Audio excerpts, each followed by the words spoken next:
वाह मोदी जी, हम तो सोचे थे आप यूसीसी ले आएंगे, आप तो यूजीसी ले आए। और जरूरत क्यों पड़ी वो कारण भी देखिए।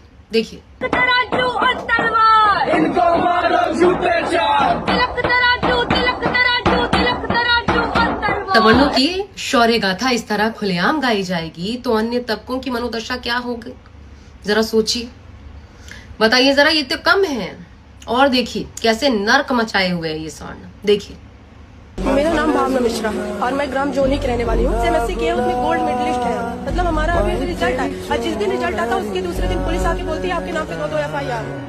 हम शॉक हो गए कि हम जब घर पे नहीं है हमारे नाम से FIR क्यों। हम यहाँ पे इसी चीज की मतलब अर्जी लगाने हैं। यहाँ से बोल रहे हैं आप एसपी ऑफिस चले जाइए, बोलते हैं चौकी में चले जाइए, थाने में चले जाइए। हम 5 साल से यही घूम ही रहे हैं, कभी चौकी थाना यहाँ। अब उसके नाम एक भी रिपोर्ट, एक भी FIR नहीं हुई होगी। हम इतने आवेदन दे के थक चुके, रोना। सिर्फ हमारे पास एक लास्ट ऑप्शन बचता है, कोई जब नहीं सुन रहा है, आपका फ्यूचर भी खराब है तो आप अपनी जान दो, यहाँ से फ्री हो जाओ। कलेक्टर से लेके SP से लेके मंत्री से लेके मंत्री सब सुनेंगे। देखिए कितने दबंग है शासन व्यवस्था के सामने ये सवर्ण। कोई नहीं सुन रहा क्योंकि इनके साथ तो अन्याय हो नहीं सकता। ये तो माना गया है ये अन्याय करने के लिए बने हैं और सरकार ने सोचा कि सबक सिखाई जाए। यूजीसी के माध्यम से कॉलेज यूनिवर्सिटी में सवर्णों के खिलाफ भेदभाव का ऐसा तांडव मचा देंगे कि सामाजिक समरसता की नई मिसाल कायम कर देंगे। और कौन सुनता है इनकी। फिर हार थक कर आना बीजेपी के पास ही है। मतलब अति कहिए इसे।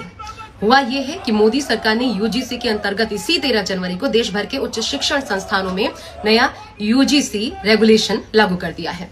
इसके तहत SC, ST, OBC महिला या फिर कोई दिव्यांग जो है वो अगर इनके साथ किसी प्रकार का भेदभाव होता है छात्र या फिर अध्यापकों की भी तरफ से, तो ये शिकायत कर सकते हैं। कमेटी का गठन होगा। लेकिन सवर्ण शिकायत कर सके ताकि ऐसा कोई प्लेटफॉर्म नहीं बनाया गया है, क्योंकि ये मानकर ही चला गया है इस एक्ट में कि सवर्ण सिर्फ अन्याय करता है, उसके साथ अन्याय होता नहीं है, ये संभव नहीं है।